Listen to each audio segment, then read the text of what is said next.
Bom dia, amores. Gente, tanto tempo que eu não gravo um vídeo longo aqui que eu nem sei o que eu tenho que falar. Mas esse vídeo é um vlog de viagem e aí eu quero mostrar tudo pra vocês. Começando aqui a me arrumar. Ontem eu arrumei a mala, só que eu tava com muito sono, então eu acabei não mostrando pra vocês. Vou aplicar aqui primeiro um sérum da Garnier. Esse aqui é de vitamina C. Acabada de sono, gente, que eu fiquei até tarde editando o vídeo pra postar. Minhas maquiagens já estão todas dentro da mala, ó. Coloquei nessa necessairezinha. Vou usar esse protetor aqui da Darko.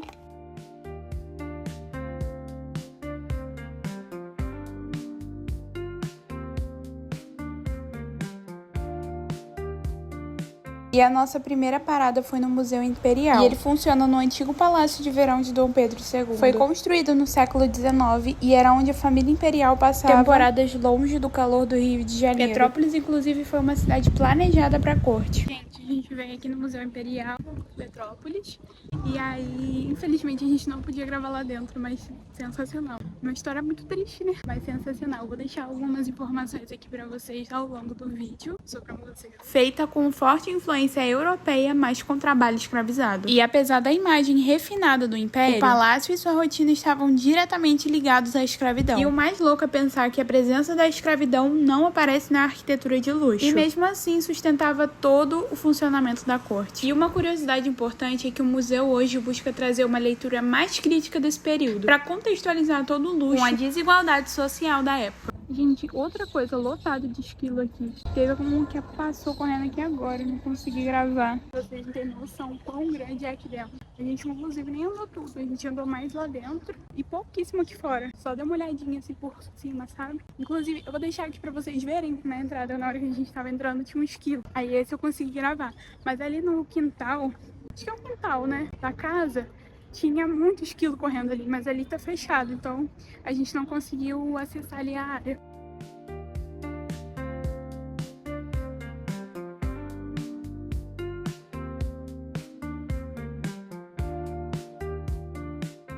Gente, já saímos ali do Museu Imperial e agora nós estamos indo para a Catedral de São Pedro de Alcântara, se eu não me engano. A gente vai lá visitar. Eu acho que nessa catedral tem o corpo de Dom Pedro II e de Teresa Cristina, as cinzas. A catedral é um dos principais símbolos históricos e religiosos de Petrópolis. Ela é conhecida pela arquitetura neogótica impressionante e foi inspirada nas grandes catedrais europeias e especialmente as francesas. E ela foi inaugurada oficialmente em 29 de novembro de 1925 e foi tombada como patrimônio histórico em 1980. E a torre principal tem 70 metros de altura. E dentro da catedral tem o mausoléu imperial, que guardam as cinzas de Dom Pedro II, Teresa Cristina, Princesa Isabel e Conde Deu. Os túmulos ficam cercados por artes, vitrais e murais que retratam momentos importantes da era imperial, que inclui a coroação de Dom Pedro II e sua partida após ser exilado depois da proclamação da República em 1889. Uma construção de muitas etapas que levou décadas para ficar pronta. E partes dela só foram concluídas após a morte do imperador que iniciou o projeto. E o nome da catedral vem de São Pedro de Alcântara, que foi um santo franciscano e espanhol do século XVI, significativo por sua vida de penitência, oração e reforma religiosa. Ele também é padroeiro do Brasil, que foi solicitado por Dom Pedro I ao Papa em 1826. E essa catedral não nasceu pronta, ela atravessou mudanças políticas, econômicas e sociais no Brasil. E parte das pedras usadas na construção são retiradas da própria região serrana. Já alguns elementos decorativos e imagens foram importados da Europa. E esse contraste de materiais locais e importados simboliza o desejo de europeização da elite brasileira e a tentativa de Petrópolis se afirmar como cidade imperial e moderna. E para quem, assim como eu, é apaixonado por história, vale muito a pena conhecer Petrópolis. Porque apesar do passado carregar histórias muito dolorosas, é muito importante a gente entender um pouco do passado para não repetir nos dias atuais. Gente, tô morrendo de suar porque tá bem calor aqui. Acabamos de sair da catedral aqui atrás e agora nós vamos até o Museu do Gato e tem mais algum outro museu também ali perto. Ah, a Casa dos Sete Erros também fica ali. Então a gente vai tentar dar uma passadinha nos dois.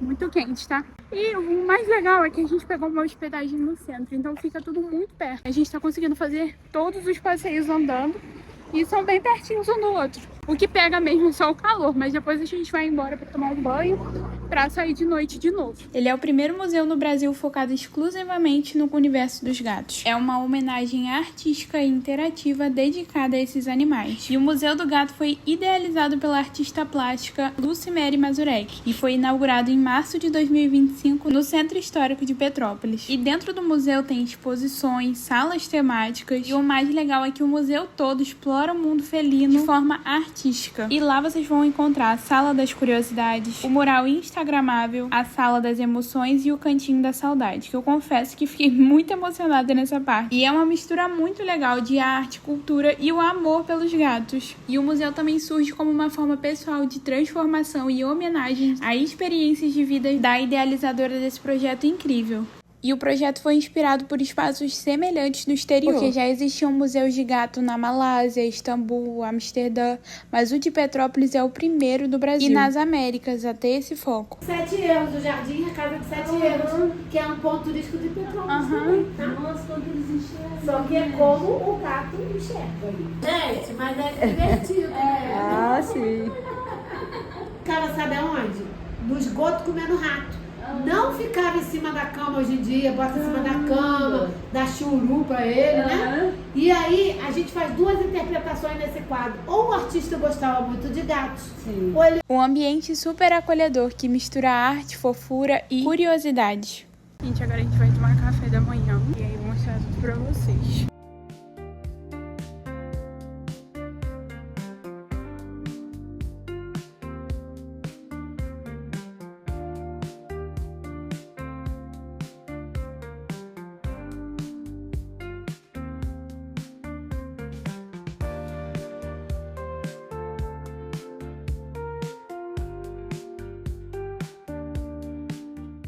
Gente, acabamos de comer, tô cheia, inclusive. Agora a gente vai no Casa dos 7 euros, eu vou mostrar pra vocês também. Depois a gente vai na Casa Santos Dumont. E depois eu não sei onde que a gente vai, que a gente ainda não decidiu. A Casa dos 7 Erros foi construída entre 1879 e 1884. Como residência particular, a casa pertenceu à família do financista José Tavares Guerra. E é um dos poucos imóveis do século XIX que ainda preserva as características originais. Gente, já chegamos aqui, agora nós vamos entrar. Gente, tem até trilha aqui, ó. Caminho do Bosque. E tem uma trilha subindo, só que eu estou de chinelo e a Yara também, então... fica um pouco difícil. Agora a gente vai ver ele como é que faz pra entrar dentro da casa e eu vou tentar mostrar pra vocês. Vou mostrar um pouco aqui fora também, pra vocês verem. E o apelido de Casa dos 7 Erros surgiu por causa da assimetria da sua fachada, porque os dois lados da frente da casa não são iguais, o que lembra o clássico jogo de encontre as diferenças. E esse apelido foi dado pelos moradores e guias turísticos que acabou ficando no imaginário popular. Gente, a gente foi lá comprar a entrada e vai ser daqui uns 20 minutos, então a gente decidimos fazer a trilha. Eu tô com um pouco de medo, porque tem medo de cobra. Mas a moça falou que geralmente não tem, então a gente vai. Ela falou que como a trilha é limpa, se tiver alguma cobra, né, a gente vai conseguir ver. Tô com muito medo, não sei se eu consigo. Gente, tá me dando um pânico surreal de entrar aqui. Mas eu quero muito mostrar pra vocês. Tá me dando até falta de ar, pra vocês terem uma noção.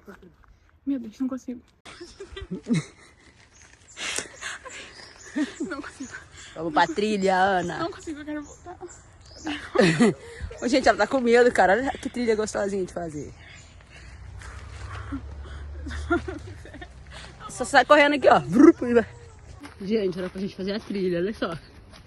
A Ana desistiu da trilha. Gente, fui tentar fazer a trilha, me deu um pânico, um medo. Eu vou deixar o vídeo que a Yara gravou, foi me dando vontade de chorar e gritar. Eu gritei um pouco, eu acho. E porque é bem fechada. Parabéns pra todos que fazem trilhas. Eu não conseguiria, gente. Ai, gente, foi horrível, tá? Eu tô toda me tremendo, minha perna tá tremendo sem parar. E no interior da casa tem mais de 200 painéis pintados pelo artista Carl Scheffer, lustres de bronze banhada a ouro e outras peças importadas da Europa, incluindo mármores e espelhos finos. E durante o vídeo eu deixei algumas falas do guia explicando um pouco mais sobre a casa e sobre as histórias do lugar. Um fato muito curioso é que lá em museus e casas históricas, nós precisamos usar uma proteção nos pés para preservar e não acabar danificando o local. Por estar falando de cultura, arte e um local que é histórico. Feitos em ouro no topo das cortinas, esse violão cruzando o papel com algumas notas musicais. Aqui a gente tem os dois filhos que eu mencionei, o Luiz da Tangerina e a Maria Luísa do Gatinho. E a gente tem essa lareira, só que tem porém, todas as lareiras que vocês vão ver são falsas, não tem chaminé na casa. O que eles faziam? Colocavam pedras quentes aí para aquecer os cômodos. E aqui a gente tem uma obra da Gardênia, que é a artista que está fazendo a exposição atualmente aí. O nome dessa aí é Baile Dourado, consiste em 6 peças de 15 metros de alumínio. E isso aí é basicamente um registro abstrato de uma dança. Ela vai dançando e fazendo essas curvas, por isso Baile Dourado. E assim, Baile Dourado também para conversar com essa sala, né? Essa sala tem muito de ouro, né? O papel de parede é feito com seda de ouro, extremamente fatal. Se você pegasse tuberculose, você com certeza ia morrer. E se eu fechasse negócio com alguém e essa pessoa morresse, eu não podia simplesmente transferir o negócio para outra pessoa. É chamado cristal belga, né? Que dá pra ver que não sofre as ações do tempo, né?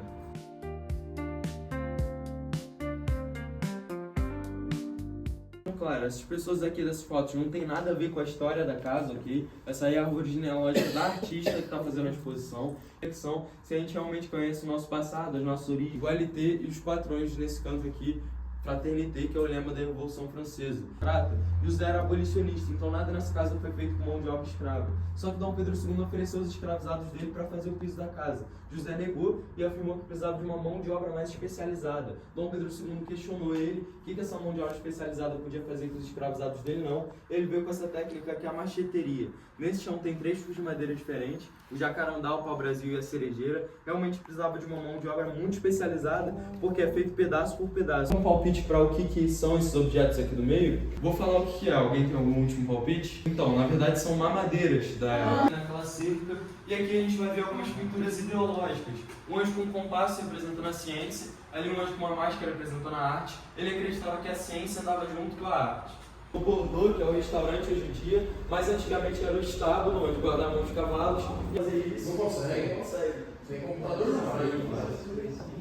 Sem as IA hoje não consegue fazer. Na sala de jantar, a gente vai ver esse lustre em formato de narguilé e no teto uma deusa do seio de fora fumando narguilé com o anjo. Religiosa, toda noite ela ia pro segundo andar da casa orar com uma vela na mão, fez voto de castidade e pobreza, inclusive. E em Petrópolis tem uma grande lenda, né, de que essa casa aqui é mal assombrada. Se você vier de noite, você vai ver uma mulher com vela na mão.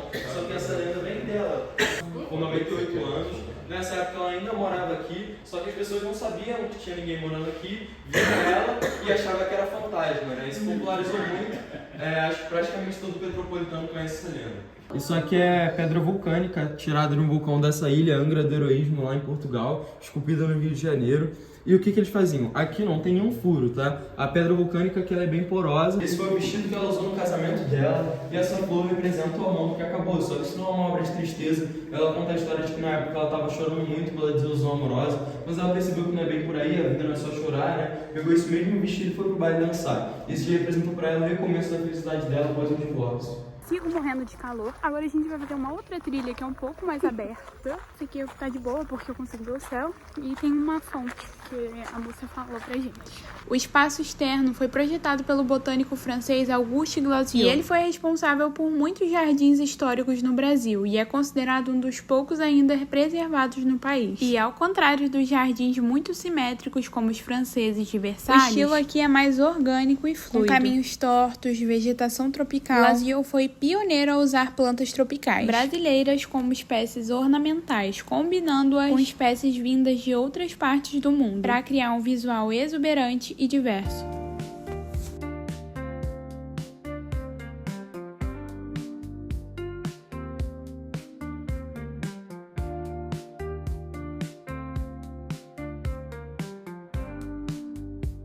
Vamos sair da Casa dos 7 Erros e agora a gente está indo rumo à Casa do Santos Dumont. Eu fui, gente, mas quando eu fui eu era criança. Eu ainda tava no ensino fundamental, porque a escola que eu estudava, eu morava em Angra dos Reis, se chamava Escola Municipal Santos Dumont.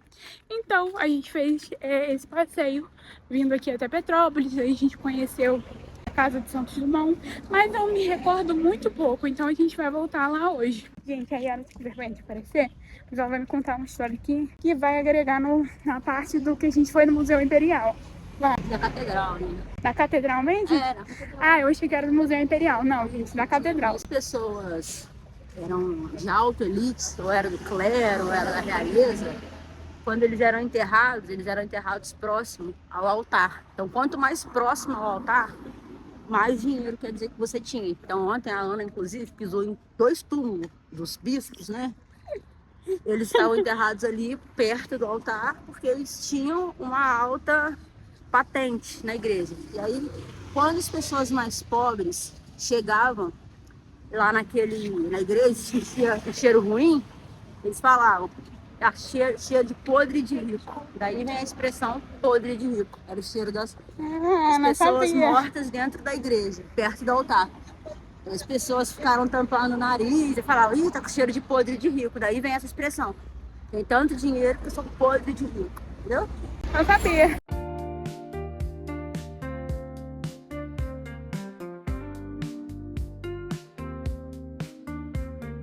A gente tinha se perdido um pouco, tá? Mas a gente já voltou pra rota. E agora nós estamos indo de verdade. Muito quente. Aqui nessa rua tem um pouco mais de árvore, então tá um pouco mais fresco. Gente, depois da gente se perder umas 55 vezes, finalmente chegamos. Estamos subindo.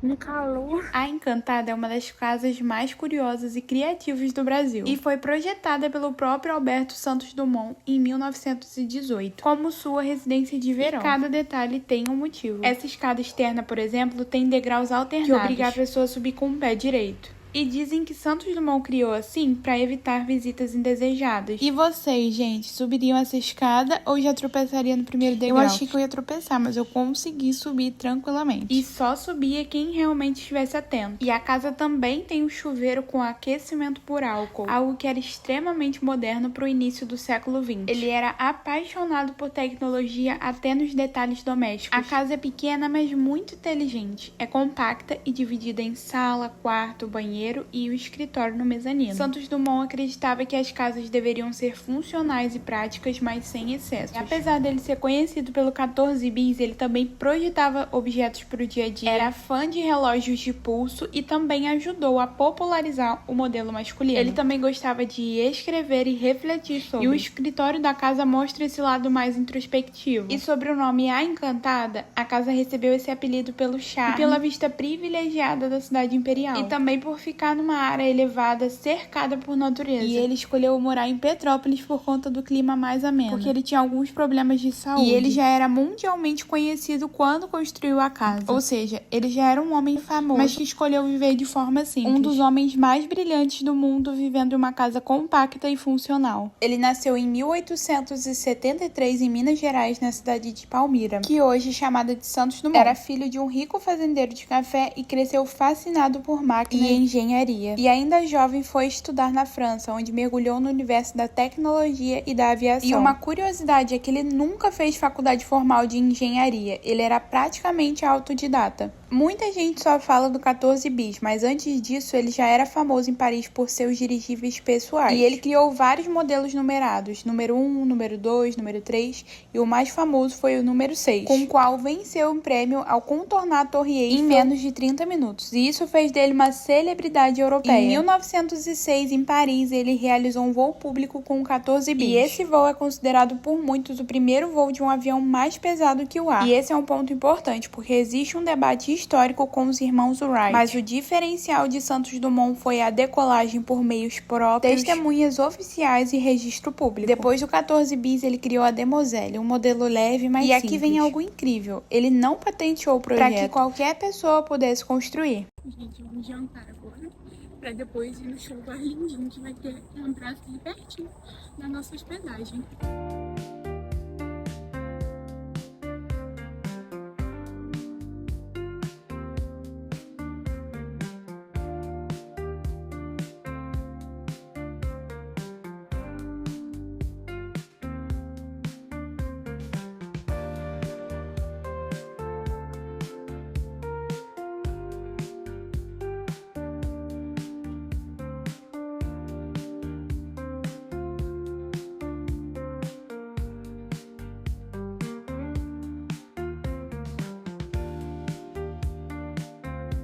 Bom dia, amor. Estou com o cabelo todo amassado, inclusive, gente. Chegamos ao último dia da viagem, infelizmente, para a felicidade da Yara, que odeia ficar fora de casa. Aí, agora a gente tá indo tomar café. A gente vai passar mais um ponto turístico só, que é a Liberty Garden, que ontem a gente passou com pressa, acabou que a gente não conseguiu ver muita coisa. Então a gente vai ver agora. Gente, a gente ia tomar café na padaria, só que tava fechada. E aqui embaixo tem tipo uma merceariazinha. Aí a gente comprou salgado e a TV Plus pra gente comer.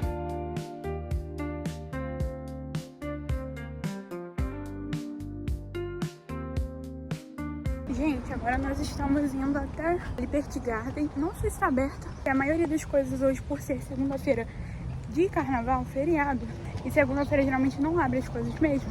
Muita coisa fechada. Então a gente vai tentar ir agora lá. Gente, nós estamos aqui numa praça, que eu não sei o nome, mas é bem arborizada, ó. Bem bonita. A Liberty Garden é uma espécie de espaço cultural e gastronômico no centro histórico de Petrópolis. E tem uma combinação de praça, galeria e uma área com opções de alimentação. E se vocês amam nostalgia, viagem no tempo e memórias da infância, o Museu dos Brinquedos é simplesmente imperdível. É um espaço temático dedicado a brinquedos que marcaram gerações dos anos 50 até os anos 2000. Está com pouco tempo, gente, que a gente vai embora daqui a pouco. Então, como tá fechado, nós vamos ali na frente do Relógio das Flores, porque também é um ponto turístico.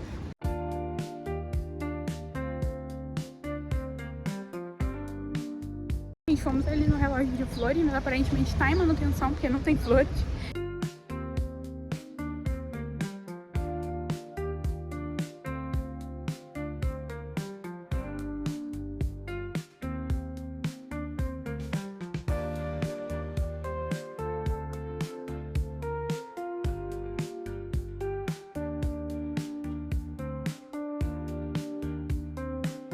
E para finalizar nosso passeio e nossa viagem, nós fomos até a casa da Princesa Isabel, também conhecido como Palácio Isabel. Foi casa de verão da Princesa Isabel. E o que mais chama atenção, além da arquitetura inspirada no padrão europeu, é a atmosfera um pouco mais tranquila que os outros pontos turísticos. E poder viver essas experiências em Petrópolis foi incrível, principalmente por ser uma cidade que carrega tanta cultura, história e experiências que vão muito além do visual. E agora eu quero saber de vocês, dentre todos os lugares e passeios que nós fizemos, qual foi o seu preferido? Vou finalizar o vlog aqui. Estamos indo embora agora. A Yara comprou até um strudel ali na rodoviária. E é isso, amores. Até o próximo vlog.